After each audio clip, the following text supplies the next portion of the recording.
Good day dear students. मैं doctor Maina Nirvan राजनीति विज्ञान द्वितीय वर्ष की क्लास में आपका स्वागत करती हूँ।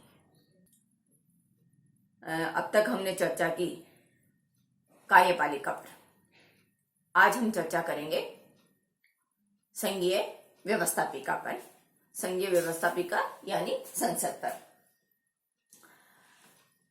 भारतीय संविधान के 5वें भाग के अध्याय 2 के अनुच्छेद 79 में संघीय व्यवस्थापिका का उल्लेख किया गया है। संघीय व्यवस्था का गठन 3 घटकों से होता है, यानी 3 घटक मिलकर संघीय व्यवस्थापिका का निर्माण करते हैं। ये 3 घटक कौन कौन से हैं? राष्ट्रपति, राज्यसभा और लोकसभा। तीनों मिलकर संसद का निर्माण करते हैं। राष्ट्रपति संसद का अभिन्न अंग है। हालांकि राष्ट्रपति लोकसभा या राज्यसभा में से किसी भी सदन का सदस्य नहीं होता, लेकिन संपूर्ण संसद के निर्माण में राष्ट्रपति एक महत्वपूर्ण घटक है। राष्ट्रपति का निर्वाचन, जैसा कि हमने संघीय कार्यपालिका का अध्ययन करते समय देखा कि राष्ट्रपति के निर्वाचन के लिए एक निर्वाचक मंडल का गठन किया जाता है, जिसमें संसद के दोनों सदनों के निर्वाचित सदस्य प्लस राज्य विधानसभाओं के निर्वाचित सदस्यों के साथ संघीय राज्य क्षेत्र के निर्वाचित सदस्यों को सम्मिलित किया जाता है। राष्ट्रपति के निर्वाचक मंडल में मनोनीत सदस्यों को सदस्यता नहीं मिलती, यानी मनोनीत सदस्य राष्ट्रपति के निर्वाचक मंडल में शामिल नहीं होते। केवल निर्वाचित सदस्य ही राष्ट्रपति के निर्वाचक मंडल में शामिल होते हैं और यह निर्वाचक मंडल राष्ट्रपति का चयन करता है, राष्ट्रपति का चुनाव करता है। जैसा कि हमने बात की कि राष्ट्रपति किसी भी सदन का सदस्य नहीं होता, लेकिन वह संसद का अभिन्न अंग होता है। सरकार या कार्यपालिका के सभी कार्य राष्ट्रपति के नाम से संपादित होते हैं। राष्ट्रपति कौन कौन से कार्यों का संपादन करता है, इस पर हम बात करते हैं तो हमने इस पर विस्तृत चर्चा संघीय कार्यपालिका के अंतर्गत राष्ट्रपति पर जब हम चर्चा कर रहे थे, उस राष्ट्रपति का अध्ययन कर रहे थे, तब हमने इस पर चर्चा की। फिर भी हम इस पर संक्षिप्त चर्चा अभी और करेंगे। राष्ट्रपति संसद के दोनों सदनों की बैठकों का या दोनों सदनों के जो बैठक जिसे हम कहते हैं सत्रों का आयोजन करता है। सत्रों के आयोजन हेतु राष्ट्रपति ही संसद को आमंत्रित करता है। राष्ट्रपति संसद के सत्र का या बैठकों का सत्रावसान करता है। लोकसभा को भंग करने का अधिकार भी राष्ट्रपति का है। राष्ट्रपति लोकसभा भंग भी कर सकता है। कोई भी विधेयक तब तक कानून नहीं बनता जब तक कि राष्ट्रपति के उस पर हस्ताक्षर नहीं हो जाते, यानी राष्ट्रपति विधेयकों को कानून में परिवर्तित करने वाला महत्वपूर्ण अधिकारी है।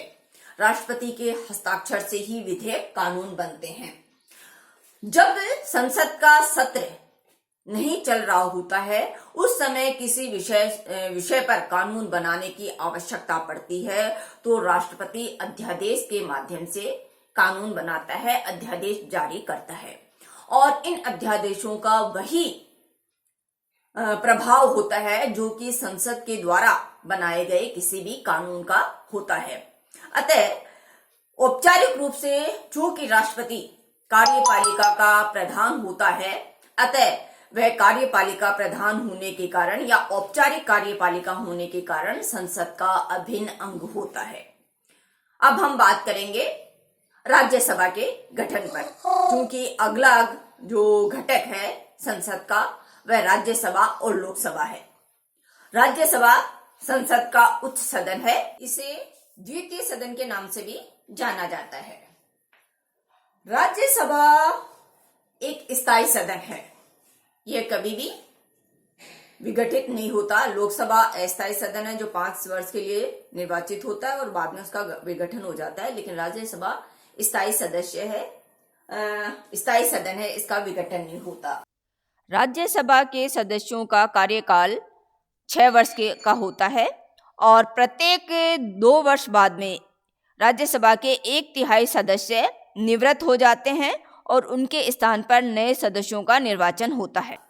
भारतीय संविधान के अनुच्छेद 80 में राज्यसभा के सदस्यों की अधिकतम संख्या 250 निर्धारित की गई है।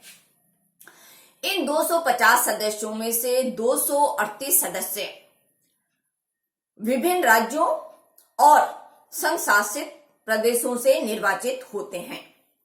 बाकी 12 सदस्य मनोनीत होते हैं जिन्हें राष्ट्रपति मनोनीत करता है। ये 12 सदस्य कला, साहित्य, विज्ञान या अपने विशेष व्यवसाय में या अपने क्षेत्र के विशेषज्ञ होते हैं। समाज सेवा के क्षेत्र में या अपने क्षेत्र के ये विशेषज्ञ और विद्वान होते हैं। ऐसे व्यक्तियों को 12 सदस्यों को राज्यसभा में मनोनीत किया जाता है। राज्यसभा के सदस्यों का निर्वाचन अप्रत्यक्ष निर्वाचन पद्धति के द्वारा होता है। अप्रत्यक्ष निर्वाचन पद्धति कौन सी है? आनुपातिक प्रतिनिधित्व की एकल संक्रमणीय मत प्रणाली के द्वारा राज्यसभा के सदस्यों का निर्वाचन होता है। इसके अंतर्गत विभिन्न राज्यों की विधानसभाओं तथा संघ शासित प्रदेशों की विधानसभाओं के द्वारा अपने राज्यों के प्रतिनिधियों का निर्वाचन होता है और ये प्रतिनिधि राज्यसभा के सदस्य बनते हैं। जैसा कि हमने बात की, राज्यसभा राज्यों का प्रतिनिधित्व करने वाली इकाई है। चूंकि भारत में संघीय शासन व्यवस्था है, अतः राज्यों का प्रतिनिधित्व भी संसद में होता है। प्रायः जहां संघीय शासन व्यवस्था होती है, वहां राज्यसभा में प्रत्येक राज्य के समान सदस्यों का निर्वाचन होता है, यानी हर एक राज्य से समान संख्या में सदस्य राज्यसभा में निर्वाचित होते हैं। लेकिन भारत इसका अपवाद है। भारत में राज्यसभा के सदस्यों का निर्वाचन प्रत्येक राज्य से समान रूप से नहीं होता, बल्कि जनसंख्या के अनुपात में, जैसा कि लोकसभा में जनसंख्या के अनुपात में प्रतिनिधित्व लोकसभा के सदस्यों को प्राप्त है, वैसे ही राज्यसभा के सदस्यों का निर्वाचन भी जनसंख्या के अनुपात में होता है। हालांकि यह राज्यों का प्रतिनिधित्व करने वाला सदन है, लेकिन राज्य की संख्या के अनुपात में समान प्रतिनिधित्व इनको नहीं दिया गया है। जनसंख्या के अनुपात में यहाँ भारत में राज्यसभा में सदस्यों का निर्वाचन होता है। यही कारण है कि बड़े बड़े राज्य जैसे उत्तर प्रदेश जैसे राज्यों से 34 सदस्य तक राज्यसभा में लिए जाते हैं। राजस्थान से 25 राज्यसभा के सदस्यों का निर्वाचन होता है। त्रिपुरा, सिक्किम, मिजोरम ऐसे कुछ राज्य हैं जहां से मात्र एक प्रतिनिधि राज्यसभा के लिए चुना जाता है। और कुछ राज्य ऐसे भी हैं, कुछ संघ शासित प्रदेश ऐसे भी है, जैसे नागर, दादर, हवेली, चंडीगढ़, दमन द्वीप, लक्षद्वीप, ये ऐसे संघ शासित प्रदेश है जहां जनसंख्या के अनुपात में राज्यसभा के सदस्यों का निर्वाचन संभव नहीं हो सकता। राज्यसभा का सभापतित्व उपराष्ट्रपति के द्वारा किया जाता है और उपराष्ट्रपति का चयन संसद के दोनों सदनों के सदस्यों के द्वारा मिलकर किया जाता है, जैसे कि राष्ट्रपति का निर्वाचन होता है। उपराष्ट्रपति राज्यसभा का सभापति होता है और राज्यसभा का उपसभापति राज्यसभा में से ही निर्वाचित किया जाता है। राज्यसभा के सदस्य अपने में से किसी एक व्यक्ति को राज्यसभा का सदस्य निर्वाचित करते हैं। राज्यसभा के उपसभापति के रूप में उसका निर्वाचन करते हैं। राज्यसभा का सदस्य निर्वाचित होने के लिए भारतीय संविधान के अनुसार 30 वर्ष की आयु प्राप्त होनी चाहिए और वही सभी योग्यताएं राज्यसभा के सदस्य के निर्वाचन के लिए होनी चाहिए जो कि लोकसभा के सदस्यों के निर्वाचन के लिए होती है। यानी भारतीय जनप्रतिनिधित्व अधिनियम 1951 के अनुसार जो अर्हताएं, जो योग्यताएं निर्धारित की गई है, वे सभी राज्यसभा के सदस्य के निर्वाचन या राज्यसभा का सदस्य बनने के लिए आवश्यक है।